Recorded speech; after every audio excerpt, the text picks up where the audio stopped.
पढ़ना जो कंट्रा इंडिकेशन है ना, कंट्रा इंडिकेशन टू वैक्सीन। वैक्सीन की क्या क्या कंट्रा इंडिकेशन है, मतलब किन कंडीशंस में हमें वैक्सीन को नहीं यूज करना है।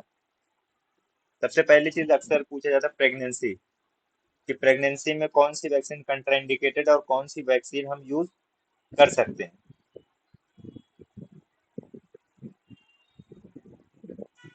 तो कंट्रा इंडिकेशन और प्रेगनेंसी में कौन कौन सी वैक्सीन जो है वो यूज नहीं की जाएंगी।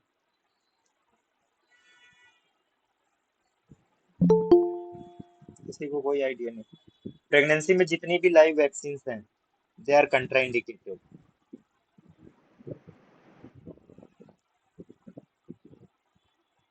All live vaccine are contraindicated, लेकिन यहाँ पे अभी एक एक्सेप्शन है।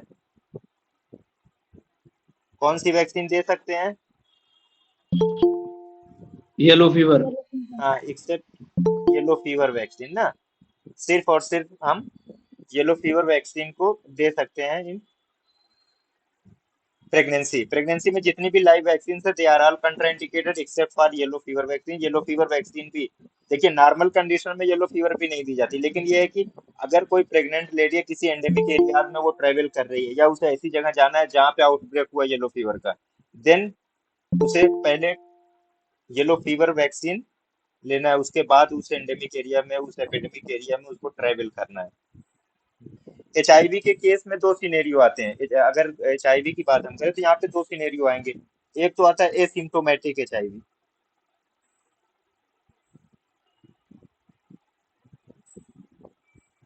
एसिम्टोमेटिक, दूसरा जो है वो सिम्टोमेटिक एचआईवी। अगर कोई एचआईवी का पेशेंट है और उसे कोई वार्निंग सिम्टम नहीं, वार्निंग सिम्टम क्या है, मतलब लेस देन 10% अगर उसका वेट लॉस हो रहा है ना, 10% से ज्यादा का वेट लॉस हो रहा है, अनएक्सप्लेन्ड वेट लॉस जिसको हम कहते हैं, इसके अलावा उसको 2 या 3 महीने से उसको कंटिन्यूअस फीवर आ रहा है, तो ये जो है ये उसके वार्निंग साइंस होते हैं सिम्टोमेटिक। एसिम्टोमेटिक में कोई ऐसा साइन नहीं मिलेगा, पेशेंट जो है अपेरेंटली जो है वो हेल्दी लगता है। तो एसिम्टोमेटिक एचआईवी का अगर केस है तो वहां पे कौन सी वैक्सीन कंट्राइंडिकेटेड होगी? एसिम्टोमेटिक एचआईवी के केस में कोई भी कंट्राइंडिकेशन नहीं है, मतलब जितनी भी वैक्सीन है लाइव फील्ड सब यूनिट आप तमाम के तमाम वैक्सीन को यूज कर सकते हैं। In case of asymptomatic HIV patient there is no contraindication. अब सिम्टोमेटिक एचआईवी का पेशेंट है तो ये बड़ा कंट्राडिक्टरी पॉइंट अपने आप में ही है। अभी तक ये सुलझ ही नहीं पाया सिम्टोमेटिक एचआईवी में कौन सी वैक्सीन देंगे। तो पहली चीज ये कि सिम्टोमेटिक एचआईवी का मतलब क्या है कि उसका जो इम्यून सिस्टम है वो इम्यूनो सप्रेस्ड हो जाएगा बहुत ज्यादा। एचआईवी में क्या होता है, इम्यून सिस्टम सप्रेस हो जाता है। अब इम्यूनो सप्रेस्ड पेशेंट है या इम्यूनो डिफिशियंट कंडीशन है तो वहां पे क्या कौन सी वैक्सीन नहीं देनी थी? Live vaccine. जहाँ पे भी इम्यून सिस्टम खराब रहेगा यानी इम्यून सिस्टम सप्रेस्ड हो जाएगा, काम नहीं कर रहा हो, वहां पे तमाम लाइव वैक्सीन को हम नहीं देते, क्योंकि लाइव वैक्सीन जाती है तो उसके मुकाबले में इम्यून सिस्टम को ही एंटीबॉडीज बनानी है, और ऑलरेडी अगर वो डिप्रेस्ड है तो वो इम्यून सिस्टम नहीं बनाएगा। और जो लाइव वैक्सीन का जो कंपोनेंट है जिस भी डिजीज के लिए, वो डिजीज को फ्लेयर अप कर सकता है फर्दर। तो symptomatic HIV immuno suppressed condition है, तो ऐसे में जितनी भी लाइव वैक्सीन है दे आर ऑल कंट्राइंडिकेटेड। पहली बात।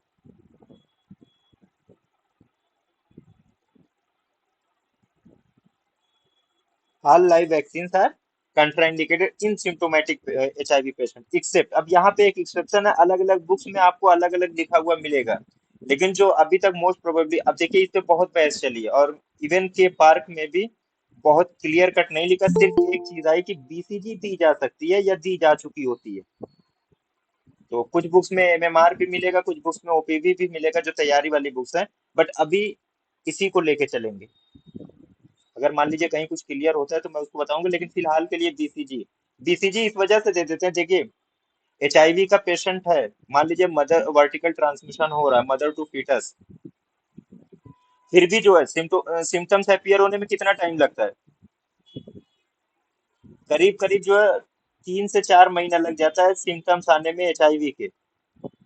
एचआईवी का एक विंडो पीरियड भी होता है 3 to 12 वीक का ना, तो उसके बाद कहीं ऑलमोस्ट उसके बाद सिम्टम्स आते हैं। अब मान लीजिए कोई एचआईवी का पेशेंट है या मदर टू फीटस जो है वर्टिकल ट्रांसमिशन हुआ था। और बीसीजी कब दी जाती है नॉर्मल सर्कमस्टांस में? बिल्कुल। हाँ, सून आफ्टर बर्थ, बर्थ के फौरन बाद दे देते हैं।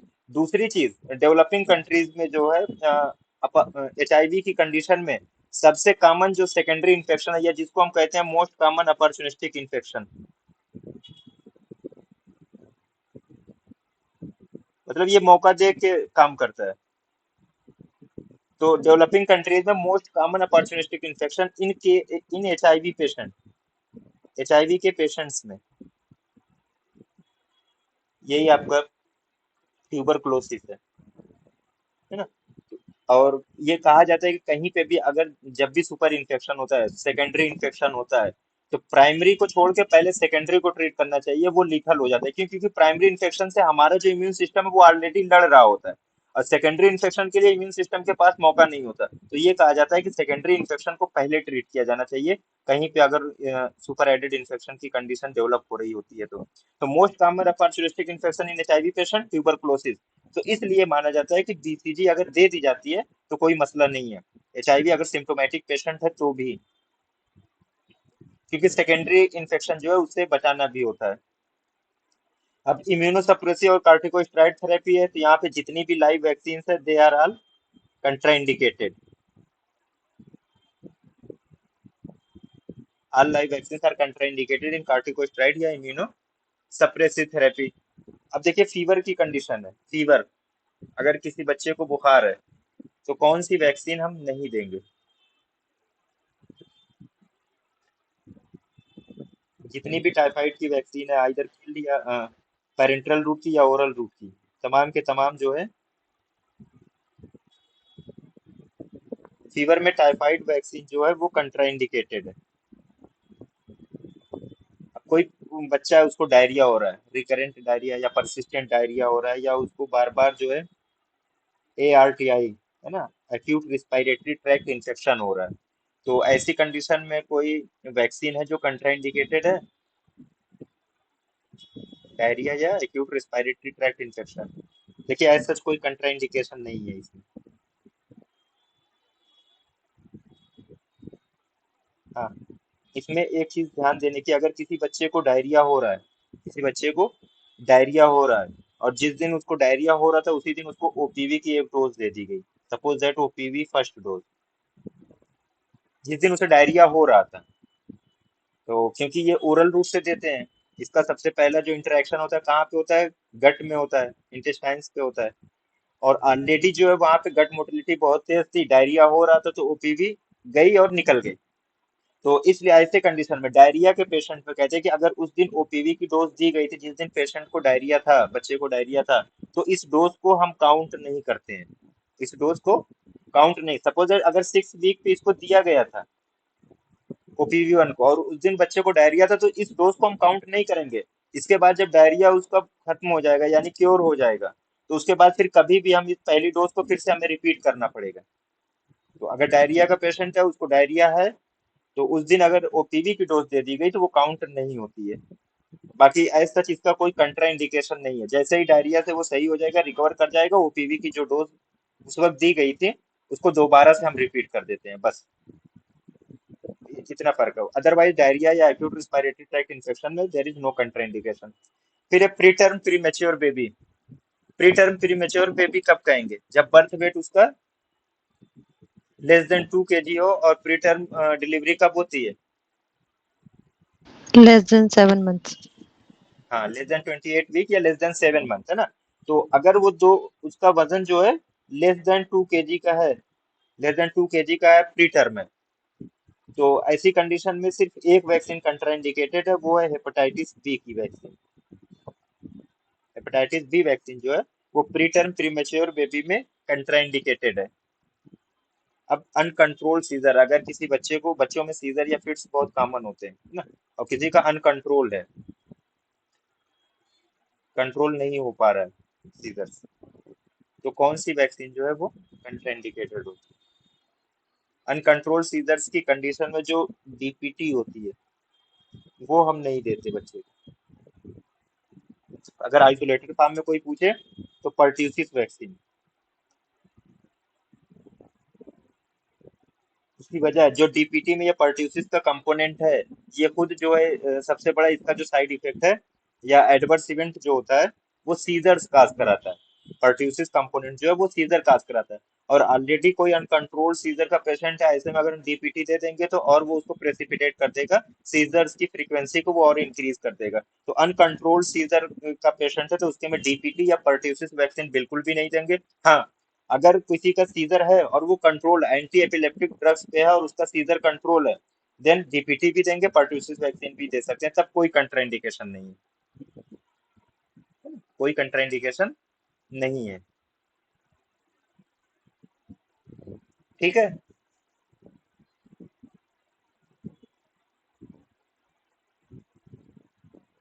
ना, इसको थोड़ा सा ध्यान दीजिए। ज्यादातर जगहों पे देखिएगा जहाँ पे इम्यून सिस्टम से रिलेटेड डिजीज आएगी, वहां पे जो भी लाइव वैक्सीन है वो ज्यादातर कंट्राइंडिकेटेड है, एक दो एक्सेप्शन के साथ। इम्यूनोसप्रेसिव कार्टिकोस्टेरॉइड थेरेपी, तमाम live vaccine they are contraindicated. Pregnancy में सिर्फ येलो फीवर दे सकते हैं, अदरवाइज जितनी भी लाइव वैक्सीन है they are all contraindicated. HIV को अगर एसिम्टोमेटिक है तो कोई कंट्राइंडिकेशन नहीं, सिम्टोमेटिक में लाइव वैक्सीन जो है they are all contraindicated, except in some cases BCG can be given, BCG दे सकते हैं, बहुत जरूरी है तो। टाइफाइड फीवर के केस में टाइफाइड वैक्सीन नहीं देते, डायरिया या आरटीआई में कोई कंट्राइंडिकेशन नहीं है। तो ये इतना है जनरल जो है वैक्सीन से रिलेटेड कंट्राइंडिकेशन है। इसके बाद वैक्सीनेशन के बाद कुछ एडवर्स इवेंट आते हैं, रेयर वैक्सीन रिएक्शन जिसको हम कहते हैं। माइनर वैक्सीन रिएक्शन क्या है? माइनर वैक्सीन रिएक्शन है फीवर, हल्का फुल्का बुखार, है ना। इसके बाद जो इंजेक्शन साइट है वहां पे पेन हो या आर्थरालजिया की कंडीशन डेवलप हो जाती है। तो ये माइनर रिएक्शन है जो वैक्सीनेशन के बाद होते ही होते हैं। तो इसमें कोई अलार्मिंग साइन नहीं है, लेकिन कुछ एडवर्स इवेंट ऐसे होते हैं जो बहुत अलार्मिंग होते हैं, जो बहुत ज्यादा अलार्मिंग होते हैं, हॉस्पिटलाइजेशन की जरूरत पड़ती है, और रेयर वैक्सीन रिएक्शन उनको कहते हैं। या फिर अदर कंडीशन में adverse events following vaccine, vaccination के बाद कुछ एडवर्स इवेंट्स हैं, उसको देखते हैं। ये नाम है एएफपी, एक्यूट फ्लैसिड पैरालिसिस।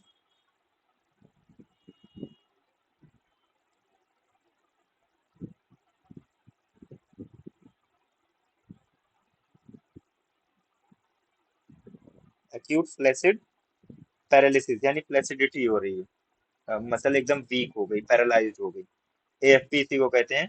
तो ये किस कंडीशन में, किस वैक्सीनेशन के नतीजे में ये कंडीशन डेवलप होती है?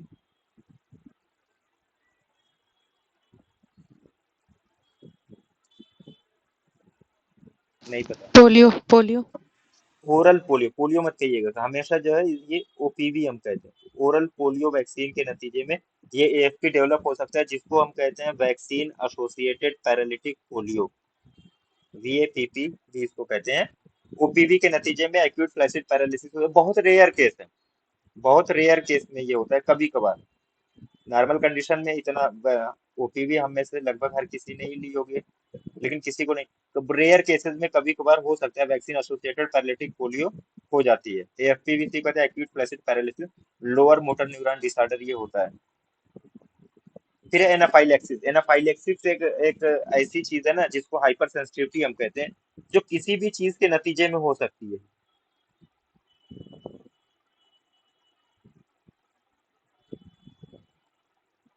या जिसको आम भाषा में हम कहते हैं एलर्जिक रिएक्शन, है ना। एनाफाइलेक्सिस या हाइपर सेंसिटिविटी ये किसी भी चीज के नतीजे में होती है। वैक्सीन की हम बात कर रहे हैं तो जितनी भी वैक्सीन हैं, खास तौर से जो भी पेरेंटल रूट की वैक्सीन हैं, उनमें एनाफाइलेक्सिस होती है, होने के चांसेस होते हैं।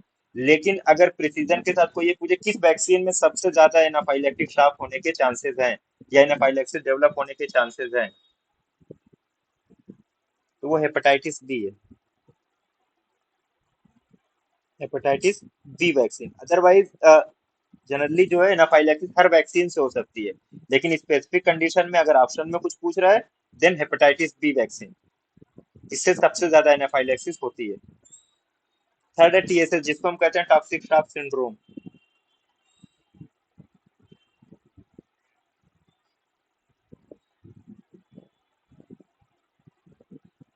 टॉक्सिक शॉक सिंड्रोम, टीएसएस, ये किन वैक्सीन से होता है?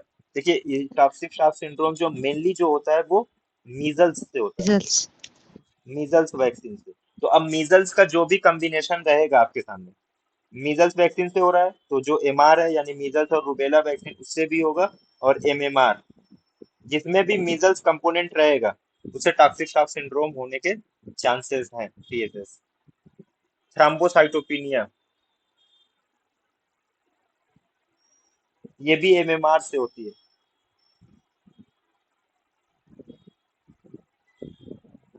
थ्रम्बोसाइटोपिनिया बहुत रेयर केसेस में ये होता है कि होती है, और जनरली जो है ये एमएमआर वैक्सीन के नतीजे में होती है। फिर सेपरेटिव लिम्फेडेनाइटिस,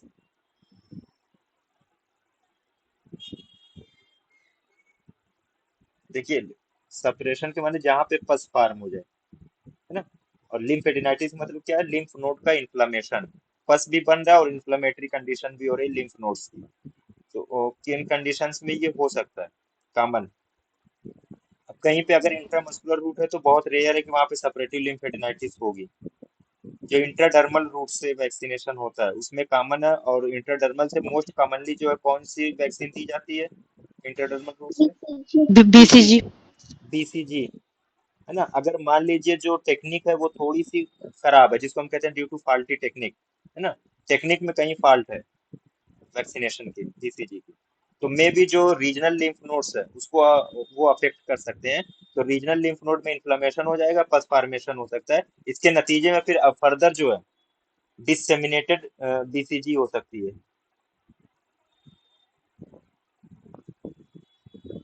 पूरी बॉडी में फैल सकता है ना। बीसीजी सेपरेटिव लिम्फेडेनाइटिस जो है वो बीसीजी वैक्सीन के नतीजे में होती है। अब जीबी सिंड्रोम, ग्यूलेन बार सिंड्रोम ना, अक्सर क्यूज में आप देखेंगे लोग ग्यूलेन बार सिंड्रोम को पूछते रहते हैं किस वैक्सीन के नतीजे में होता है। किल्ड इन्फ्लुएंजा वैक्सीन,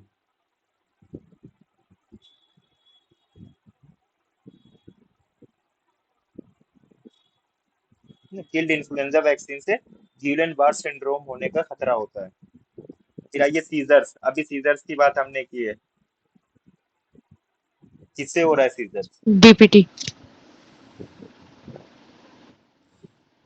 कंपोनेंट कौन सा इसका मेन कंपोनेंट है जो? Pertussis. पर्ट्यूसिस ना, पहले तो पर्ट्यूसिस की बात करेंगे, फिर पर्ट्यूसिस जहां जहां शामिल है उससे सीजर हो जाएगा।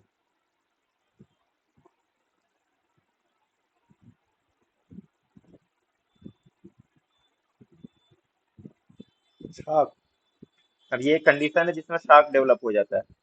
तो शॉक जो है ज्यादातर जो है वो टॉक्साइड वाली उससे होता है, टॉक्साइड वाली जो वैक्सीन होती हैं उनसे शॉक में Measles. ज्यादा। मीजल्स में टॉक्साइड है, measles, No, no, sir, sorry. Tetanus toxoid. है ना, टेटनस टॉक्साइड हो सकता है, डीपीटी कहिए, है ना। प्लेन टेटनस जो है वो उससे शॉक होने के चांसेस बहुत कम होते हैं। डीपीटी है, इससे शॉक हो जाता है, शॉक हो सकता है। इवन इसके बाद जो ए सेल्यूलर कंपोनेंट है, पर्ट्यूसिस का ए सेल्यूलर वैक्सीन है ये, पर्ट्यूसिस से भी शॉक हो सकता है रेयर कंडीशंस में। एक और लास्ट है इंटरसेप्शन, अभी ये रिसेंटली जो है ये बहुत ज्यादा पूछा जाने लगा कि इंटरसेप्शन किस वैक्सीन का एडवर्स इवेंट है। Rota.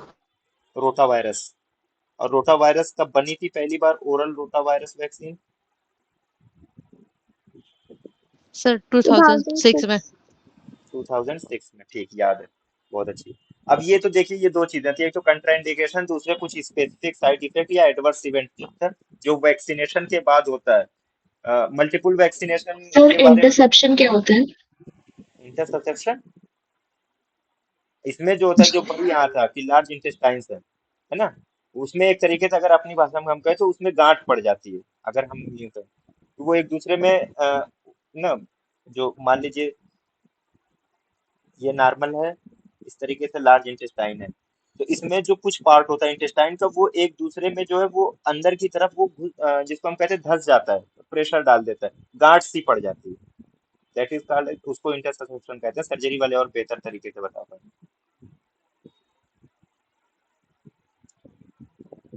अब ये दो चीजें थी जो मतलब जनरल डिस्क्रिप्शन जो वैक्सीन का हम लोग करते हैं उसमें ये कंप्लीट हो गया। अब कुछ दो तीन वैक्सीन है जिनके बारे में पूछा जाता है कॉमनली।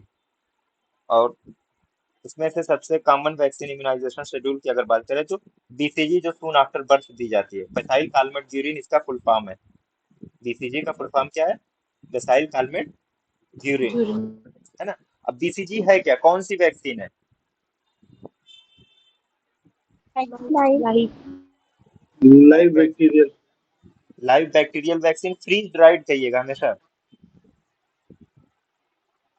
पाउडर फॉर्म में आती है ये।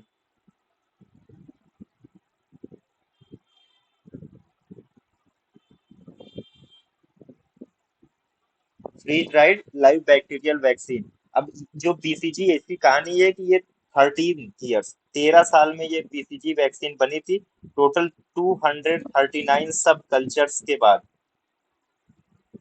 और स्ट्रेन कौन सा था इसमें, किस स्ट्रेन से बीसीजी जो है वो डैनिश बनी थी? 1331। हाँ, ये रिकमेंडेड स्ट्रेन है। डेनिस 1331 जो डब्ल्यू एच ओ रिकमेंड करता है कि इससे बना यही वैक्सीन जो है वो यूज करनी है। और जो बेसिकली जो दो टाइप की वो होते हैं ना, माइकोबैक्टीरियम स्ट्रेन, मैंने कहा था कि बहुत सारी जगहों पे स्ट्रेन यूज, तो एक ह्यूमन स्ट्रेन, एक बोआइन स्ट्रेन ट्यूबरक्लोसिस के लिए। एक ह्यूमन स्ट्रेन है, एक बोआइन स्ट्रेन। तो ये जो बीसीजी बनी थी ये बोआइन स्ट्रेन से बनी थी, माइकोबैक्टीरियम बोआइस से, है ना। यानी जो कैटल्स में जो पाई जाती है माइकोबैक्टीरियम, उससे जो है ये बीसीजी बनाई गई थी, है ना। बोआइन ट्यूबरकुलाइस से ये, इसका 239 सब कल्चर हुआ था, 13 साल लगे थे इस वैक्सीन को डेवलप होने में, 13। अब ये दो तरीके की होती है, एक तो लिक्विड भी होती है, फ्रेश टाइप वैक्सीन जिसको हम कहते हैं लिक्विड टाइप वैक्सीन, दूसरी फ्रीज ड्राइड वैक्सीन जो ज्यादा स्टेबल होती है। और यही फ्रीज ड्राइड जो है वो करेंटली जो है फ्रीज ड्राइड वैक्सीन ही यूज की जाती है, बोआइन ट्यूबरकुलाइस से बनती है। डोज कितनी होती है इसकी?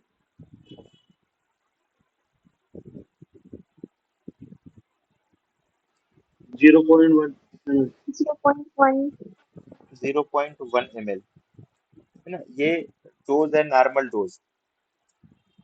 लेकिन एक बार का क्वेश्चन अगर आपने पेपर देखा होगा 2017 या 18 में, वहां पे 0.05 ml उन्होंने इस चीज को माना था। लेकिन क्वेश्चन में क्या था, क्वेश्चन में अगर 0.05 ml तब मान सकते हैं जब ये कहें कि अगर जो बच्चा है उसकी एज जो है वो लेस देन 4 वीक की है। अगर ये चीज स्पेसिफिक क्वेश्चन में आ गई और ऑप्शन में आपके 0.05 ml है, तो आप इसको टिक कर दीजिएगा। अदरवाइज जो है इन ऑल एज ग्रुप ये कहा जाता है कि 0.1 ml ही बीसीजी की नॉर्मल डोज है। और ये 0.1 ml जो है, ओपी घई की बुक जो पीडियाट्रिक्स की आती है, वहां पे इन्होंने लिखा कि फॉर ऑल एजेस 0.1 ml है। लेकिन के पार्क में थोड़ा सा इन्होंने कंट्राइंडिकेशन पैदा कर दिया। के पार्क ने ये कहा कि अगर लेस देन 4 वीक का है तो 0.05 ml, और यानी 1 महीने से ज्यादा का है तो फिर 0.1 ml है। वैसे सब सही यही है, 0.1 ml ही करेक्ट है। तो जो है 0.1 ml है अकॉर्डिंग टू ओपी गई for all age group. Route of administration इसका जो होता है वो इंट्राडर्मल, इंट्राडर्मल इसका रूट ऑफ एडमिनिस्ट्रेशन है। साइट कौन सी होती है? Deltoid upper left. Left deltoid. अब यहाँ पे देखिए, डेल्टोइड जिसने कहा था वो सही कहा है, उनकी बात भी सही है, और लेफ्ट आपने कहा वो भी सही है। फर्क क्या है? कोई फर्क नहीं, दोनों जगह भाई एक ही डेल्टाइड मसल दोनों तरफ की है ना, कोई फर्क नहीं दोनों मसल में। बस टू कन्वेंशन, मतलब याद रखने के लिए कि हाँ इसी तरफ जो है वैक्सीन लगनी है, तो एक फॉर कन्वेंशन की खाली हमें याद रहे कि इसी तरफ लगानी होती है, उसके लिए लेफ्ट डेल्टॉइड को चूज करके रख दिया गया कि हाँ यहीं पे बीसीजी लगेगी। अदरवाइज दोनों तरफ की डेल्टॉइड मसल सेम होती है, राइट में भी लग गई तो कोई परेशानी नहीं, आप लगा सकते हैं। स्ट्रेन कौन सा यूज होता है अब यहाँ पे? डेनिस 1331 डब्ल्यूएचओ का रिकमेंडेड स्ट्रेन है। और इंडिया में कहाँ पे बनती है ये वैक्सीन? तो ये पूरे इंडिया में चेन्नई में चेन्नई। बनती है, बीसीजी लेबोरेटरी है चेन्नई में जहाँ पे ये बनती है ना, पूरे इंडिया में। अब इसका डाइल्यूएंट क्या होता है बीसीजी का? Normal saline. हाँ लिख लीजिएगा, दो ही का डाइल्यूएंट हमेशा पूछेगा, एक तो बीसीजी का पूछता है, दूसरा मीजल्स का ना। नॉर्मल सेलाइन जो होता है वो डाइल्यूएंट है किसका, बीसीजी का। और डिस्टिल्ड वाटर वो डाइल्यूएंट होता है मीजल्स वैक्सीन का। तो normal saline is a diluent for BCG. अब एक सवाल यहाँ पे, मैक्सिमम प्रोटेक्टिव ड्यूरेशन कितनी होती है इस वैक्सीन की, मैक्सिमम प्रोटेक्टिव ड्यूरेशन, कि मतलब एक बार अगर 15 से 20 वैक्सीनेशन, साल 15 से 20 साल है, ये मीडियन एज है, तो मैक्सिमम पे आप 20 साल रख लीजिए, है ना। ये सबसे मैक्सिमम है, इसका जो प्रोटेक्टिव ड्यूरेशन है वो इतना ही है, बस 20 साल, उससे ज्यादा नहीं हो सकता। अब एक चीज, आपने किसी को वैक्सीनेशन लगा दी, ये वैक्सीनेट कर दिया किसी बच्चे को, बच्चे की अम्मा बड़ी कंसर्न है, उसने आपसे पूछ लिया डॉक्टर साहब ये कितना बचाव करेगी हमारे बच्चे को, वैक्सीनेशन के बाद कितना बचाव करेगी, प्रोटेक्टिव इफिकेसी कितनी होगी इसकी। तो अब आपको बड़े उससे उसको समझाना पड़ेगा कि क्योंकि जो फेफड़ों की टीबी होती है उसके लिए कोई प्रोटेक्शन नहीं है ना। उसको कैसे समझाएंगे कि पल्मोनरी ट्यूबरकुलोसिस के लिए, पल्मोनरी ट्यूबरकुलोसिस के लिए 0% का इसका प्रोटेक्शन है, कितना, 0%, कोई प्रोटेक्शन नहीं है फॉर पल्मोनरी ट्यूबरकुलोसिस। तो वो कहेगी फायदा क्या है, तो फायदा ये है कि और जो इसके अलावा जितने भी किस्म की ट्यूबरकुलोसिस हो, जिसको हम एक्स्ट्रा पल्मोनरी या सेकेंडरी ट्यूबरकुलोसिस हम कहते हैं, जो सीवियर फॉर्म होता है ना, तो आप उससे बताएंगे कि जो अदर टाइप की ट्यूबरकुलोसिस होती हैं, जो अदर सीवियर ट्यूबरकुलोसिस है, एक्स्ट्रा पल्मोनरी ट्यूबर, जैसे पॉट्स स्पाइन है ना, मिलियरी ट्यूबरकुलोसिस है, इंटेस्टाइनल ट्यूबरकुलोसिस है, या ट्यूबरकुलर मेनिंजाइटिस है, इन तमाम से ये बचाएगी। और कितना बचाती है, 0 to 80%। और इसका जब आप मीडियन निकालेंगे तो 50% है ना, 50% तक ऑन एवरेज जो है ये दूसरे किस्म की जो ट्यूबरकुलोसिस है उससे ये बचाएगी, बीसीजी का टीका। तो क्योंकि माइकोबैक्टीरियम ट्यूबरकुलोसिस है, इसको जो, तो माइकोबैक्टीरियम लेप्रोसी जो होता है, यानी ये भी इसी के खानदान का है, माइकोबैक्टीरियम के ही है। और उससे जो डिजीज होती है लेप्रोसी होती है, तो इससे भी थोड़ा सा प्रोटेक्शन जो है वो बीसीजी देती है, अराउंड 20 to 40%, 20 to 40% तक लेप्रोसी से भी प्रोटेक्शन देती है। लेकिन पल्मोनरी ट्यूबरकुलोसिस में इसकी प्रोटेक्टिव एफिकेसी जो है वो 0 होती है। अब दो टर्म अक्सर यूज करते हैं हम लोग, एक डायरेक्ट बीसीजी, एक इनडायरेक्ट बीसीजी। डायरेक्ट बीसीजी कब कहते हैं,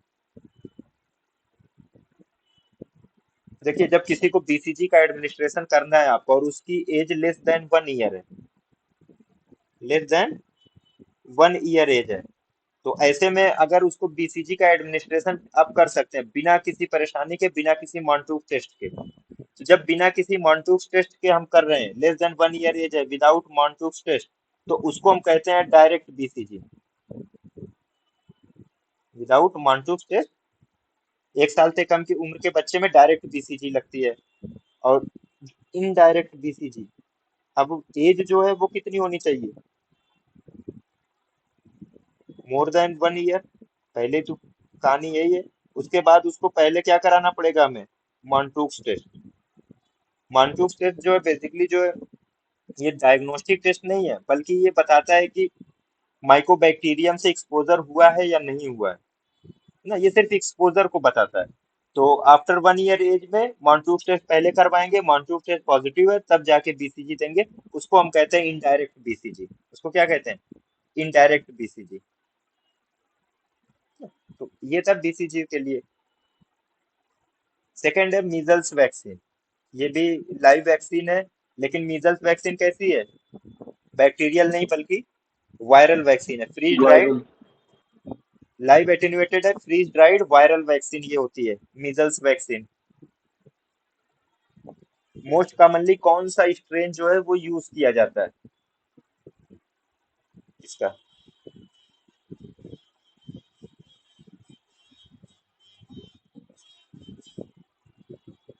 Sir, Edmonston chocolates. जैग्रेब है ना, Expensive. Master Zagreb most commonly used strain यही है। इसके अलावा भी दो तीन स्ट्रेन होते हैं, लाइक मोरेटेन, स्वार्ड्स, है ना, ये 3 स्ट्रेन होते हैं। लेकिन सबसे ज्यादा जो स्ट्रेन यूज किया जाता है वो एडमॉस्टन ज़ैग्रेब स्ट्रेन को यूज किया जाता है। Measles vaccine is a live attenuated freeze dried viral vaccine, most commonly Edmonston Zagreb जो वो यूज। अब इसका डोज क्या है, कितनी डोज में इसको यूज करते हैं? 0.5 ml। 0.5, 0.5 ml। और इसका रूट क्या है, किस रूट से इसको एडमिनिस्टर करते हैं? Anterior lateral aspect of thigh। वो तो साइड, हाँ, रूट मैंने पूछे थे, रूट। Medial तो इंट्रामस्कुलर। subcutaneous। सबक्यूटेनियस, सबकट कॉमनली जो है सबकट यूज होती है।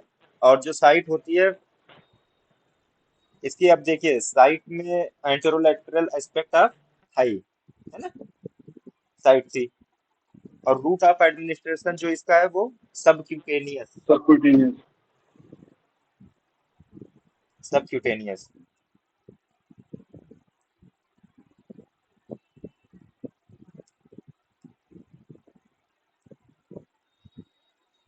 डाइल्यूएंट इसमें, अब अभी हमने बीसीजी का डाइल्यूएंट पढ़ा था, नॉर्मल सलाइन होता है। मीजल्स में कौन सा डाइल्यूएंट यूज करेंगे? Distilled water। water, distilled water, है ना, या जिसको स्टराइल्ड वाटर भी हम कहते हैं, दैट इज डिस्टिल्ड वाटर। यही है, यहाँ पे कंफ्यूजन अक्सर लोगों को होता है। तो इसको नोट कर लीजिएगा कि डाइल्यूएंट जो मीजल्स वैक्सीन में डिस्टिल्ड वाटर है और बीसीजी में नॉर्मल सलाइन होता है। ड्यूरेशन ऑफ प्रोटेक्शन कहते हैं कि एक बार जैसे किसी को मीजल्स वैक्सीन लग गई तो लाइफ लॉन्ग प्रोटेक्शन मिलता है, लाइफ लॉन्ग प्रोटेक्शन इसका होता है। और इसका एडवर्स इवेंट क्या होता है? मीजल्स का कंपोनेंट है किसी भी Toxic वैक्सीन में, shock syndrome। तो टॉक्सिक शॉक सिंड्रोम होता है, टीएसएस, है ना, इसका एडवर्स इवेंट है। तो इतनी चीजें हो गई इसमें, अभी तो एक चीजें और है। कोल्ड, जैसे हम लोग वैक्सीन की बात करते हैं, अभी आगे इसको पढ़ना भी है, कोल्ड चेन टेम्परेचर, मतलब किस पे आप वैक्सीन को कहीं पे अगर ट्रांसपोर्ट करना है हमें, तो इंडिया में नॉर्मली जो है कोल्ड चेन टेम्परेचर क्या होता है वैक्सीन का?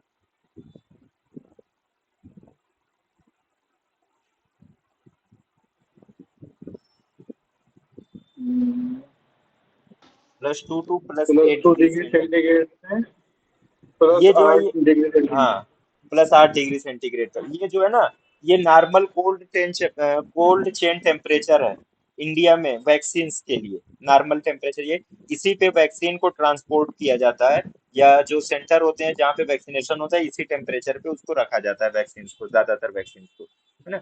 अब वैक्सीन मीजल्स की हो या बीसीजी की हो, दोनों के दोनों ही क्या है, एक बार डाइल्यूट हो गई बीसीजी, और मीजल्स ऑलरेडी वैसे ही क्या है, हीट लेबाइल वैक्सीन है। तो कब तक आप इनको यूज कर सकते हैं ना? With in 4 hours, with in 4 hours, 4 घंटे के अंदर अंदर हमें इनको यूज करना है। और हमारे नेशनल इम्यूनाइजेशन शेड्यूल में मीजल्स वैक्सीन किस एज पे दी जाती है? Under national 9 months। 9 मंथ पे, 9 मंथ। ये तो सबको याद होना चाहिए कि 9 मंथ पे जो है वो मीजल्स वैक्सीन देते हैं। लेकिन अगर मान लीजिए मीजल्स के कहीं पे एपिडेमिक्स आ गए, मीजल्स के एपिडेमिक आ गए, या वैसे भी नॉर्मल कंडीशन में कोई माल नरिश चिल्ड्रन है, तो इस जो ये एज ग्रुप है 9 मंथ का, इसको थोड़ा सा कम करके हम 6 to 9 मंथ कर सकते हैं। लेकिन जो हमारा नेशनल इम्यूनाइजेशन शेड्यूल है वो कहता है कि 9 महीने पे मीजल्स की वैक्सीन लगनी चाहिए। अब तीसरी वैक्सीन कॉमनली पोलियो वैक्सीन, जिसके बारे में पूछा जाता है। तो पोलियो वैक्सीन कितने तरीके की है अभी फिलहाल? 2 तरीके की है, दो। ओपीवी एंड ओपीवी आईपीवी, है ना। आईपीवी। थोड़ा सा इनका एक दूसरे का डिफरेंस देख लेते हैं, दोनों के बीच में क्या क्या डिफरेंस होता है। ओपीवी ओरल है, किसने बनाई? सेबिन ने बनाई। और इसको सैक ने, किल्ड वैक्सीन है, इनएक्टिवेटेड पोलियो वैक्सीन है, इसको जो है सैक ने बनाई। पहले बनी कौन सी, आईपीवी या ओपीवी? आईपीवी। आईपीवी बनी थी, आईपीवी बनी थी ना। तो ओपीवी जो है, it 1955। Is a live attenuated virus से ये बनी है ओपीवी। और किल्ड वायरस से जो बनती है वो सैक की यानी आईपीवी बनती है, पहली चीज। मोड ऑफ एडमिनिस्ट्रेशन दोनों का क्या है, वो है, मोड ऑफ एडमिनिस्ट्रेशन हो जाएगा ओरल, है ना। और आईपीवी का कॉमनली जो है सबक्यूटेनियस या इंट्रामस्कुलर इसका रूट ऑफ एडमिनिस्ट्रेशन या मोड ऑफ एडमिनिस्ट्रेशन जिसको कहते हैं। टाइप ऑफ इम्यूनिटी, इम्यूनिटी कौन सी ये प्रोवाइड करती है दोनों वैक्सीन। अब देखिए ओरल पोलियो वैक्सीन जो इसको ओरल रूट से हम दे रहे हैं, तो सबसे पहले ये कहाँ पे जाएगी, इंटेस्टाइन में जाएगी। इंटेस्टाइनल एपिथेलियम है, वहां पे वायरिनिया डेवलप होता है, यानी जो इम्यूनिटी सबसे पहले कहाँ पे डेवलप हो रही है, गट में। लोकल इम्यूनिटी उसको कहते हैं। और एक बार जब वो सिस्टमिक इम्यूनिटी डेवलप हो जाती है जिसको हम कहते हैं ह्यूमोरल, यानी बी सेल डिराइव्ड लिम्फोसाइट जब वहां पे आते हैं और एंटीबॉडीज बनाते हैं, तो उसको हम कहते हैं ह्यूमोरल इम्यूनिटी। तो दो तरीके की इम्यूनिटी मिलती है ओपीवी से, एक तो लोकल प्लस ह्यूमोरल, है ना। लोकल प्लस ह्यूमोरल इम्यूनिटी दोनों तरीके की इम्यूनिटी प्रोवाइड करती है ओपीवी। और आईपीवी क्योंकि सबक्यूटेनियस से इंट्रामस्कुलर रूट से देते हैं, तो लोकल इम्यूनिटी नहीं देती, सिर्फ और सिर्फ ये ह्यूमोरल इम्यूनिटी देती, ह्यूमोरल इम्यूनिटी, है ना। तो ये है। अब एपिडेमिक्स में कौन सी यूज करते हैं कौन सी नहीं, अगर मान लीजिए कहीं पे पोलियो का एपिडेमिक है, पोलियो डिजीज का एपिडेमिक है, तो वहां पे कौन सी वैक्सीन जो है यूज की जाएगी। Sir subcutaneous IPv. नहीं, यही तो इसका कंट्राइंडिकेशन है आईपीवी का। एपिडेमिक्स में इसको कभी नहीं यूज करते ओपीवी को, एपिडेमिक्स में जो है ओपीवी इज वेरी इफेक्टिव,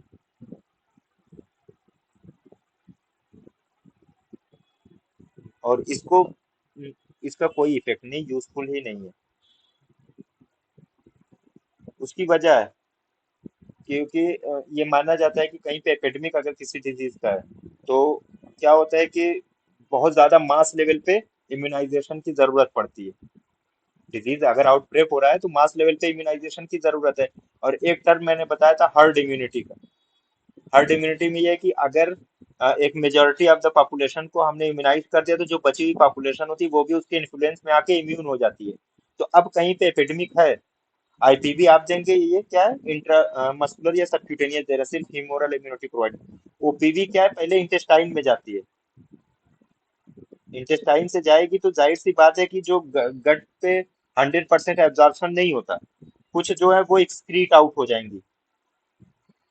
और पोलियो जो है उसका मोड ऑफ ट्रांसमिशन क्या है, पोलियो माइलाइटिस का फीको ओरल रूट है। फीको वायरस जो एक्सक्रीट आउट हो गया, लेकिन फिर वो हो सकता है कि फिर वो कोई इंजेस्ट कर ले, तो जो इंजेस्ट कर लेगा अब उसको जो है इम्यूनिटी मिल जाएगी, क्योंकि वैक्सीन का वायरस था, एक्सक्रीट आउट हुआ है, तो फीको ओरल रूट से पोलियो फैलता है। और मान लीजिए वहां पे आउटब्रेक था, पानी का इस्तेमाल किसी ने किया, तो दूसरे को भी इससे क्या होगा, फायदा हो जाता है। तो इसलिए एपिडेमिक्स में हमेशा जो है ओपीवी को यूज करते हैं, वो यूजफुल ओपीवी है, आईपीवी नहीं है। और दूसरी चीज, दूसरा फायदा ये है कि मैन्युफैक्चरिंग में ओपीवी जो है आसान है बनाना, ओपीवी इजी इन मैन्युफैक्चरिंग, तो ज्यादा जरूरत भी पड़ती है, तो इसलिए मैन्युफैक्चरिंग में क्योंकि आसानी है, तो एपिडेमिक्स में इसका यूज और इजीली किया जा सकता है। अ, आसानी से बन भी जाती है और बहुत चीप भी है, बहुत सस्ती भी है OPV in comparison to IPV. IPV के लिए थोड़ा सा बनाना जो है वो मुश्किल होता है। एंड सेकंड चीज ये जो है महंगी पड़ती है, एक्सपेंसिव है। आईपीवी जो है वो एक्सपेंसिव है इन कंपैरिजन टू ओपीवी, है ना। शेल्फ लाइफ की बात कर लीजिए, शेल्फ लाइफ यानी मुद्दत हयात, कितने दिनों तक चल सकती है। तो ओपीवी क्या है, बहुत हीट लेबाइल वैक्सीन है। OPV is a heat labile vaccine, तो इसकी जो शेल्फ लाइफ होती है वो बहुत कम होती है, शॉर्ट। और इसकी in comparison to OPV, IPV की जो शेल्फ लाइफ है वो ज्यादा होती है। अब एक चीज का टर्म है VAPP, ये याद होना चाहिए आपको, ये क्या है, वैक्सीन एसोसिएटेड पैरालिटिक पोलियो, किससे होती है, साबिन। OPV. सेबिन से, ओरल पोलियो वैक्सीन से ये हो सकती है, लेकिन बहुत रेयर केसेस हैं। अभी के ट्रेंड में अगर देखा जाए तो 1 केस पर 2.7 मिलियन वैक्सीनेशन, है ना। मतलब 2.7 मिलियन पर्सन को अगर वैक्सीन दी गई ओपीवी को, तो उसमें सिर्फ और सिर्फ जो है कि एक को वैक्सीन एसोसिएटेड पैरालिटिक पोलियो हो सकती है, इसका इंसिडेंस है। और यहाँ पे आईपीवी का 0 इंसिडेंस है। तो फायदा क्या है आईपीवी का? आईपीवी का सबसे बड़ा फायदा ये है कि क्योंकि ये किल्ड वैक्सीन है, तो एक तो आप इसको इम्यूनो सप्रेस्ड पर्सन में दे सकते हैं, है ना, इम्यूनो कम्प्रोमाइज्ड पेशेंट को, जहाँ पे ये है कि ओपीवी नहीं दे सकते, तो वहां पे आईपीवी दे सकते। इम्यूनो कम्प्रोमाइज्ड पेशेंट को हम आईपीवी दे सकते हैं। दूसरी चीज, इससे वैक्सीन एसोसिएटेड पैरालिटिक पोलियो का चांस बिल्कुल भी नहीं है ना, कोई खतरा नहीं है, 0 इंसिडेंस है। और इसको लॉन्ग टर्म में हम यूज कर सकते हैं। लॉन्ग टर्म का मतलब जो है शेल्फ लाइफ इसकी ज्यादा होती है। तो अब अगर इम्यूनो कम्प्रोमाइज पेशेंट को आप दे रहे हैं, किल्ड वैक्सीन है, तो प्रेगनेंसी में आप इसको दे सकते हैं कि नहीं, आईपीवी को? Yes, sir. प्रेगनेंसी में इसको यूज कर सकते। अब इसी का जस्ट अपोजिट आप ओपीवी में ले आके रख दीजिए। ओपीवी में जस्ट इसी का अपोजिट कर दीजिए आप। इम्यूनो कम्प्रोमाइज पेशेंट को ओपीवी नहीं देंगे, वैक्सीन एसोसिएटेड पैरालिटिक पोलियो हो रही है, शॉर्ट टर्म के लिए यूज कर सकते हैं ओपीवी। प्रेगनेंसी में बिल्कुल नहीं देंगे। हाँ, तो किस में देंगे? एपिडेमिक्स में। कहीं पे एपिडेमिक है तो ओपीवी दे सकते हैं, आईपीवी को एपिडेमिक में नहीं देंगे। ये माना जाता है कि अगर एपिडेमिक में ओपीवी को दे देंगे तो ये और जो है पैरालिसिस को प्रेसिपिटेट कर सकती है। अब यहाँ पे थोड़ा सा अपोजिट टर्म है। आईपीवी को एपिडेमिक्स में इसलिए भी नहीं देते कि ऐसी कंडीशन में आईपीवी जो है वो पैरालिसिस को प्रेसिपिटेट कर देगी और आगे कर सकती है। डोज कितना होती है?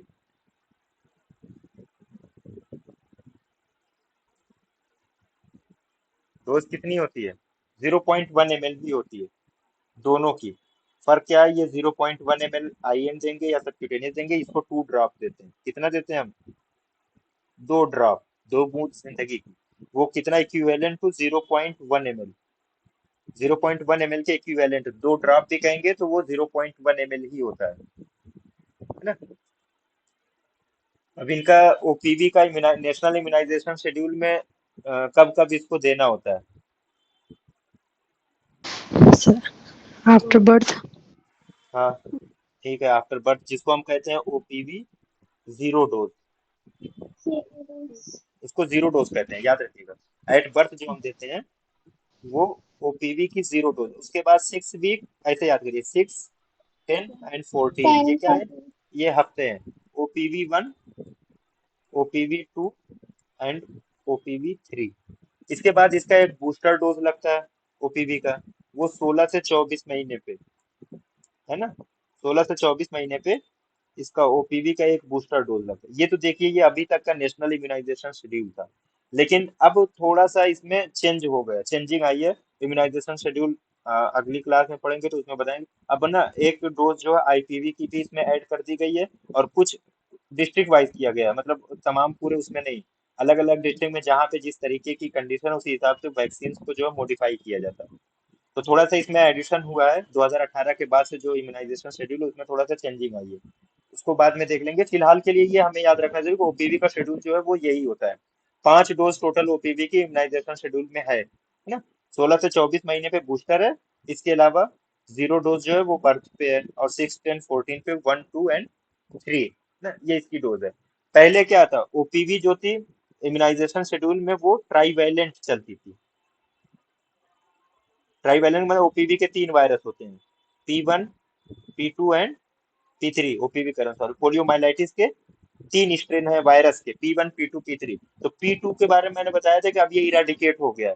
तो अभी ट्राईवैलेंट से जो वैक्सीन चल रही है वो बाईवैलेंट चल रही है, बाईवैलेंट चल रही है, जिसमें P1 एंड P3 कंपोनेंट है, viral component P1 and P3 के कंपोनेंट है। अब इसका जो मान लीजिए ओपीवी की वैक्सीन है, लॉन्ग टर्म स्टोरेज रखना है हमें, बहुत दिनों तक अगर हम इसको स्टोर करके रखना चाहे, मान लीजिए कहीं पे बन रही है, वहां से ये कि 5 महीने बाद इसको सप्लाई पे भेजना है हमें, रूट लेवल पे, ग्रास रूट लेवल पे या सब सेंटर लेवल पे, विलेज लेवल पे 5 महीने के बाद इसको भेजना है।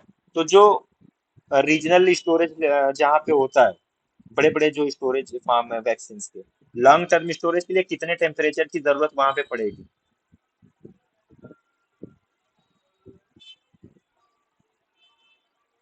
-15 टू -25 डिग्री सेंटीग्रेड चाहिए।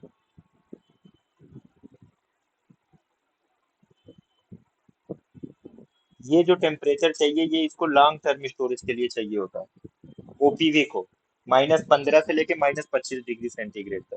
तो ये तो हो गई पोलियो वैक्सीन, है ना। अब यहीं पे एक चीज और है, vaccine vial monitor. Polio vaccine जब आपने देखा होगा, जो उसका वायल होता है उस पे कुछ इस तरीके का निशान मिलता है हमें, इस तरीके का एक निशान मिलता है। ये क्या चीज बताता है? सबसे पहली चीज की ये किस चीज को बताता है? जो ये जो इंडिकेट करता है, दो चीजें एक इंडिकेट करता है। सबसे पहले ये जो हमें बताता है वैक्सीनेटर को, मतलब जो वैक्सीन लगाने वाला या वैक्सीन एडमिनिस्टर करने वाला होता है, कि वैक्सीन जो है पोटेंट है कि नहीं है।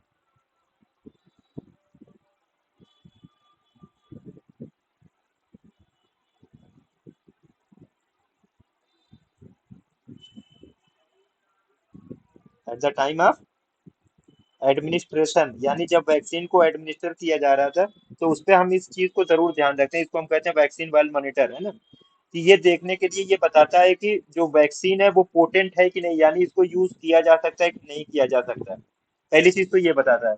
दूसरी चीज, मान लीजिए अगर इसमें कोई खराबी हो गई, भाई खराबी का जिक्र करेंगे, तो सेकंड चीज क्या बताता है ये, अगर कोई खराबी हो गई तो जो हमारा टेम्परेचर मेंटेनेंस का पूरा सिस्टम है, यानी जो हम कहते हैं कि कोल्ड चेन, उसकी एफिशिएंसी को भी बताता है। अगर सही है तो कोल्ड चेन सिस्टम जो है बहुत अच्छा है। और अगर ये सब सेंटर पे जहाँ पे वैक्सीनेशन ड्राइव चल रहा था, आते आते ही अगर इसने कलर चेंज कर दिया, तो फिर ये बताएगा कि जो कोल्ड चेन का पूरा हमारा सिस्टम था वो खराब था। बेसिकली इसमें क्या होता है, जो आउटर सर्किल है वो डार्क ब्लू कलर की है, सच जैसे कलर है ऐसा ही रहता है। इनर सर्किल जो आती है, अगर पोटेंट वैक्सीन है, कोई खराबी नहीं, तो वो एकदम इनर स्क्वायर जो होता है, या रेक्टेंगल स्क्वायर होता है, इनर स्क्वायर जो है वो व्हाइट कलर का ही होता है। व्हाइट रहेगा तो वैक्सीन इज पोटेंट, अगर व्हाइट कलर का है। और कलर धीरे धीरे जो है एक्सपोजर जैसे जैसे इसका बढ़ता जाता है, टेम्परेचर से इसका एक्सपोजर जैसे जैसे वैक्सीन का, पोलियो वैक्सीन का बढ़ता जाता है, इसमें कलर चेंज आना शुरू होता है। और कलर चेंज जो है आउटर सर्किल में नहीं आता, जो इनर स्क्वायर है उसी में कलर चेंज होता है। अब इसको इंटरप्रेट करेंगे। पहली कंडीशन ये है कि जैसे ही टेम्परेचर पे आप वैक्सीनेट कर रहे हैं, 2 घंटा हो गया, आपने उसको रखा था आइस पैक में, तो आपने देखा थोड़ी देर के बाद जो ये इनर स्क्वायर है इसने कलर चेंज करना शुरू कर दिया। और कुछ देर के बाद आपने देखा कि ये लाइट ब्लू कलर का हो गया। किस कलर का हो गया? लाइट ब्लू कलर का हो गया। और 2 घंटे बाद, 2 घंटा और बीत गया, 2 घंटा और बीत गया, 4-5 घंटे के बाद आप देख रहे हैं कि अब ये जो इनर सर्किल, आउटर सर्किल और इनर स्क्वायर है, दोनों का कलर एकदम सेम हो गया। कोई डिफरेंस है तीसरे सर्कल में? नहीं। जो स्क्वायर और सर्किल दोनों का कलर सेम हो गया। और मान लीजिए 8-10 घंटे हो गए, तो उसके बाद हमें कुछ इस कलर का बहुत डीप पर्पल या ब्लैक कलर का हमें जो है स्क्वायर मिलेगा। ये सिनेरियो डेवलप होते हैं, कब कब डेवलप हो सकते हैं? जब जो है एक्सटर्नल इन्वायरमेंट जो है वो ज्यादा होगा, यानी एक्सपोजर उससे ज्यादा हो जाएगा, और जो हमारा कोल्ड चेन है उसमें कोई परेशानी हो गई होगी। तो अब ऐसे में देखिएगा ग्रेडिंग कैसे करते हैं। ग्रेड 1 डब्ल्यूएचओ की ग्रेडिंग है, ग्रेड 1। आउटर सर्किल जो है वो किस कलर की होगी? डीप ब्लू कलर की, डीप ब्लू कलर की आउटर सर्किल है। इनर स्क्वायर जो है वो एकदम व्हाइट होगा। कैसा है? एकदम व्हाइट है। डब्ल्यूएचओ ग्रेड 1 जो कहता है कि वैक्सीन वाले मॉनिटर में ग्रेड 1 वैक्सीन कब होगी? जब जो आउटर सर्किल है वो डीप ब्लू होगा। बल्कि आउटर सर्किल तमाम के तमाम जो है वो डीप ब्लू ही है। कुछ नहीं करना है। एक चीज तो आपको याद हो गई कि बाहर वाला जो हिस्सा है वो सब के सब जो है वो गहरे नीले रंग का होगा, डीप ब्लू होगा। कलर कौन बदलेगा? अंदर वाला जो स्क्वायर है। पहली कंडीशन में डीप ब्लू है, आउटर सर्किल, इनर स्क्वायर जो है वो व्हाइट है। इन्फ्रेंस क्या निकालेंगे, इंटरप्रिटेशन क्या करेंगे? It is of grade 1 and vaccine जो ओपीवी की है, OPV vaccine can be use, इसको हम यूज कर सकते हैं। OPV vaccine can be use. ठीक है, ये पहला ग्रेड 1 था। सेकंड आइए ग्रेड 2। ग्रेड 2 में क्या होगा? Outer circle deep blue as it is है, इनर स्क्वायर जो होगा वो किस तरीके का होगा? लाइट ब्लू कलर का। Light blue. अब ये ग्रेड 2 है, अभी कलर बदलना शुरू हुआ है, हल्का नीला कलर का हुआ है, तो यहाँ पे अभी भी OPV can be use, OPV को हम यूज कर सकते हैं, ओपीवी कैन बी यूज। अब ग्रेड 3 पे आइए। ग्रेड 3 आउटर सर्किल क्या है, अभी भी वही है, आउटर सर्किल क्या है, डीप ब्लू कलर का ही है। अब इनर स्क्वायर किस कलर का हो जाएगा, ये भी डीप ब्लू कलर का हो गया, दोनों के कलर सेम हो गए। तो अपनी भाषा में कहें कि जब बाहर और अंदर दोनों का रंग एक बराबर हो जाए, यानी जो सर्कल है बाहर वाला उसका भी कलर और जो स्क्वायर है अंदर का दोनों का कलर सेम हो जाए, तो वो ग्रेड 3 हो जाएगा। और यहाँ पे अब OPV can not be use, OPV अब हम यूज नहीं कर सकते। एंड सेम कंडीशन ग्रेड 4 के लिए है कि बाहर का जो सर्किल है वो डीप ब्लू होगा, इनर स्क्वायर जो होता है अब या तो ये एकदम ब्लैक कलर का हो या पर्पल, डीप पर्पल कलर का हो जाए, तो यहाँ पे भी ओपीवी को हम यूज नहीं करेंगे। ठीक है, ये वैक्सीन वाइल मॉनिटर का ये इंटरप्रिटेशन है। तो ग्रेड 3 और ग्रेड 4 में वैक्सीन को यूज नहीं करना है, ग्रेड 1 और ग्रेड 2 में वैक्सीन को यूज किया जाएगा। ये हो गया आपको grade 1, grade 2, grade 3 and grade 4। यहाँ पे जो ये दोनों वैक्सीन है, इस तरीके का अगर वायल है तो यूज करेंगे, और ग्रेड 3 में इस तरीके का वायल या ग्रेड 4 में बहुत ज्यादा ब्लैक कलर का अगर स्क्वायर है तो इसको हम यूज नहीं करेंगे। तो डिस्कार्ड पॉइंट क्या आया, कहाँ पे वैक्सीन को हम डिस्कार्ड करेंगे, किस पॉइंट से, ग्रेड 3 के बाद। Grade 3 और ग्रेड grade 4। 3।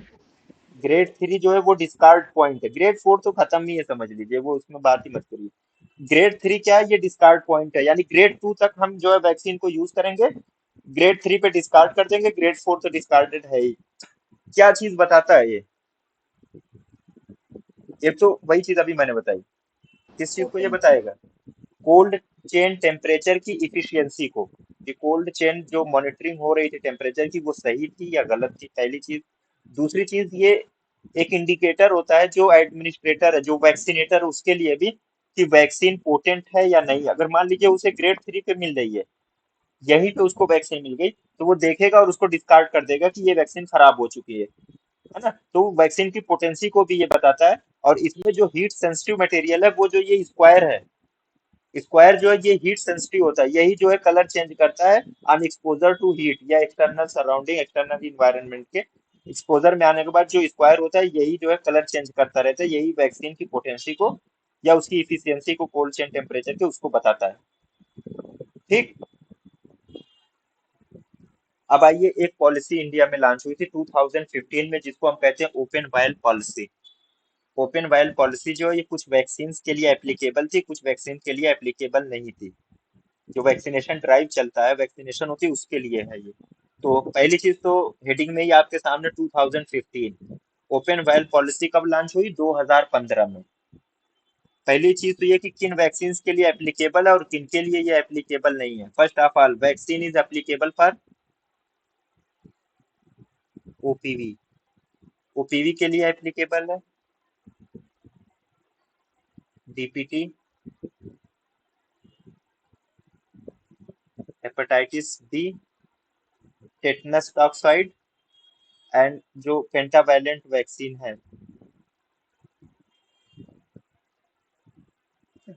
Pentavalent vaccine. ये जो इतनी वैक्सीन है, इन वैक्सीन के लिए ओपन वायल पॉलिसी जो है वो एप्लीकेबल है, OPV, DPT, hepatitis B, tetanus toxoid and pentavalent vaccine. तो किसके लिए एप्लीकेबल नहीं है, किन वैक्सीन के लिए ये एप्लीकेबल नहीं है, तो बिल्कुल भी एप्लीकेबल जो नहीं है वो बीसीजी के लिए,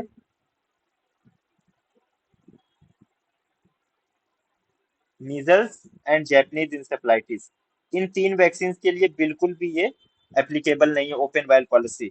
होता क्या है इस पॉलिसी के अंदर, बात क्या है, किसी को पता है ये पॉलिसी क्यों लॉन्च की गई और ये क्या लिखा गया, किनके लिए अप्लाई। ओपन वायल पॉलिसी मतलब वायल क्या होता है, जिसमें वैक्सीन जो है भरी हुई रहती है, जो कांच का वो उसका वो होता है वायल, है ना, कुछ इस तरीके का है ना। ये क्या है, ये वायल है, सपोज दैट ये क्या है, किसी वैक्सीन का ये वायल है। तो ओपन वायल पॉलिसी में ये है कि एक बार वायल को ओपन कर दिया गया तो बीसीजी मीजल्स या जापानीज इंसेफेलाइटिस क्या है कि इनको फौरन यूज करना होता है, 4 घंटे के अंदर आप डिस्कार्ड कर देते हैं, अभी हमने पढ़ा था। तो कुछ वैक्सीन ऐसी है जिनको अगले 4 हफ्ते तक हम यूज कर सकते हैं, नेक्स्ट 4 वीक्स तक। एक बार वायल ओपन हो गया उसके बावजूद भी हम उसके अगले 4 हफ्ते तक हम उस वैक्सीन को यूज कर सकते हैं। It can be use in up to 4 weeks. जो नेक्स्ट सेशन वैक्सीनेशन को होगा, शर्त क्या है कि एक्सपायर ना हो चुकी हो वैक्सीन। अगर वैक्सीन एक्सपायर्ड नहीं है, एक्सपायरी डेट मौजूद है, वायल ओपन है, तो उसको फिर से जो है स्टोर कर लिया जाएगा और अगले 4 हफ्ते तक, अप टू 4 वीक्स, जो नेक्स्ट वैक्सीनेशन का जो सेशन होगा, नेक्स्ट सब्सिक्वेंट सेशन, वहां पे हम इन वैक्सीन को, जो open vaccine, OPV, DPT, hepatitis B, tetanus या पेंटावैलेंट, इनको यूज कर सकते हैं। और यही चीज बताती है ओपन वायल पॉलिसी के अंदर, यही चीज लिखी हुई है ना। Up to next subsequent session up to 4 weeks, जो ओपनली वाइल्ड वैक्सीन है, OPV, DPT, hepatitis B, pentavalent, इनको हम यूज कर सकते हैं, है ना। तो कंडीशन क्या है कि एक तो एक्सपायरी डेट जो है वो नहीं पास होनी चाहिए, यानी एक्सपायर्ड नहीं होनी चाहिए। दूसरे ओपीवी के लिए क्या कंडीशन आएगी, अभी पिछले में हमने कंडीशन पढ़ी है, वीवीएम, कलर चेंज, इसको भी तो आपको देखना है ओपीवी के लिए, जो वैक्सीन वायल मॉनिटर है। तो ग्रेड 2 तक है तभी तो हम इसको आगे यूज कर सकते हैं। ग्रेड 3 हो गया तो वो डिस्कार्ड पॉइंट है, ग्रेड 3 में हमें यूज करना ही नहीं है। तो एक तो हम ये देख लेते हैं कि जो वीवीएम है वो हमारी यूज करने की लिमिट में है या नहीं है। दूसरे ये है कि उसकी एक्सपायरी डेट जो है वो पास नहीं होनी चाहिए, यानी अभी वो एक्सपायरी डेट से पहले की वैक्सीन है, वीवीएम में वो सही है ओपीवी और ओपन है, तो उसके बावजूद भी हम उसको स्टोर करके अगले 4 हफ्ते तक यूज कर सकते हैं, है ना। तो कैसे करते हैं, जैसे वैक्सीनेशन अगर किसी ने किया होगा, हमने कोविड का वैक्सीनेशन किया, तो जैसे ही वायल को हम ओपन करते थे तो उस पे हम टाइम लिख देते थे,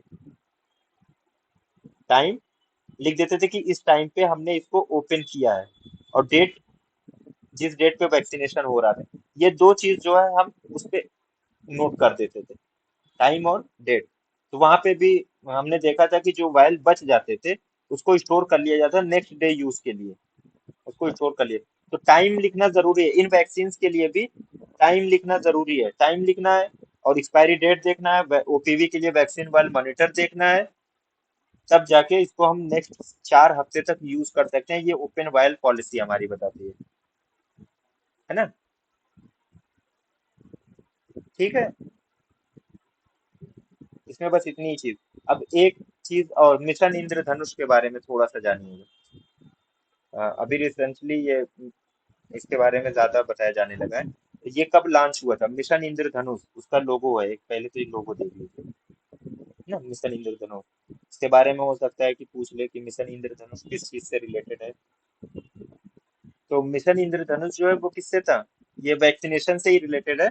25 दिसंबर 2014 को ये प्रोग्राम जो है वो लॉन्च हुआ था, 25 दिसंबर 2014 को। अब इसका डिस्क्रिप्शन क्या, इंद्रधनुष में टोटल कितने कलर होते हैं, रेनबो जो है इसमें कितने कलर होते हैं, 7 color. 7 कलर्स 7. होते हैं। तो बेसिकली जो इसका डिस्क्रिप्शन ये था कि इसके अंदर जो है, इसके अंदर इसका जो एम था, मकसद था, तो तमाम बच्चों में जो 7 वैक्सीन प्रिवेंटेबल डिजीजेज हैं, जिनको हम कहते हैं 7 VPDs, वैक्सीन प्रिवेंटेबल डिजीज, इसको कवर करना था टू ऑल चिल्ड्रन, तमाम बच्चों में बाई 2020। यानी 2014 में जब ये प्रोग्राम लॉन्च हुआ तो उस वक्त एक गोल सेट किया गया था कि तमाम बच्चों को जो 7 वैक्सीन प्रिवेंटेबल डिजीज है उससे बचाने के लिए 2020 तक हमें हर हाल में वैक्सीनेशन को बढ़ाना है, वैक्सीनेशन को मतलब बढ़ाना है। इन 7 डिजीजेस से हमें बचाने, वो 7 डिजीज कौन कौन सी है,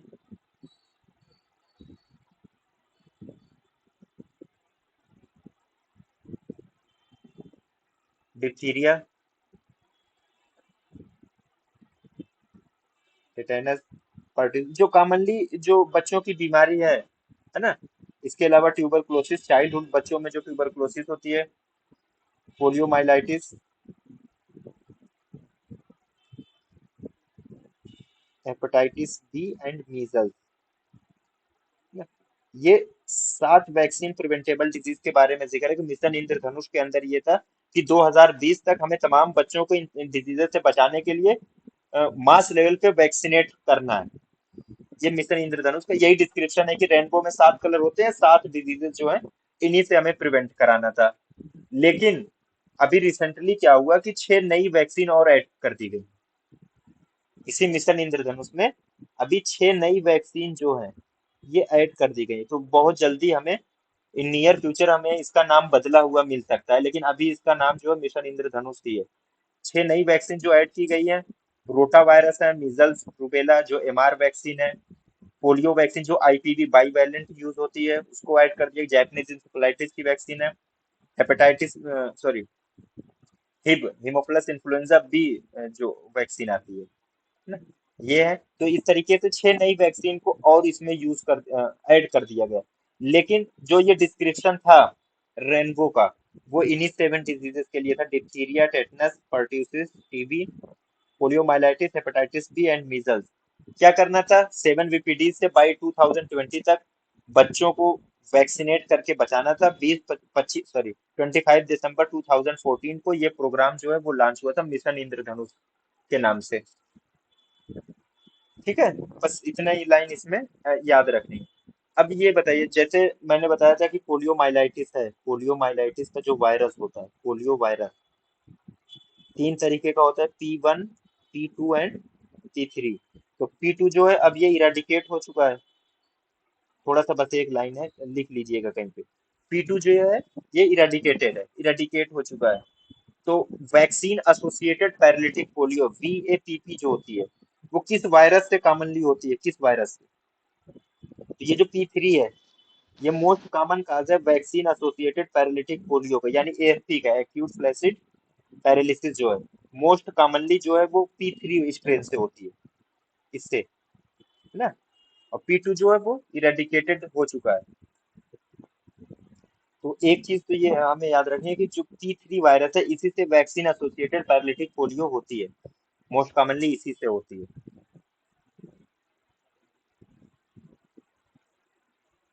और एक केस 1 इन 2.7 मिलियन, 2.7 मिलियन वैक्सीनीज में से किसी एक को हो सकती है ये। बहरहाल इसका मोस्ट कॉमन काज क्या है, P3 वायरस जो स्ट्रेन है इसका। P2 is now eradicated. अभी जो वैक्सीन इम्यूनाइजेशन शेड्यूल में चल रही है वो बाईवैलेंट चल रही है, P1 एंड P3 का कंपोजिशन है उसमें ना। तो ये वैक्सीन से रिलेटेड था। अब अगला जब लेक्चर होगा तो उसमें यूनिवर्सल इम्यूनाइजेशन प्रोग्राम, उसके तहत नेशनल इम्यूनाइजेशन शेड्यूल आता है, और कोल्ड चेन टेम्परेचर ये पढ़ना है। इसमें किसी को कुछ पूछना है?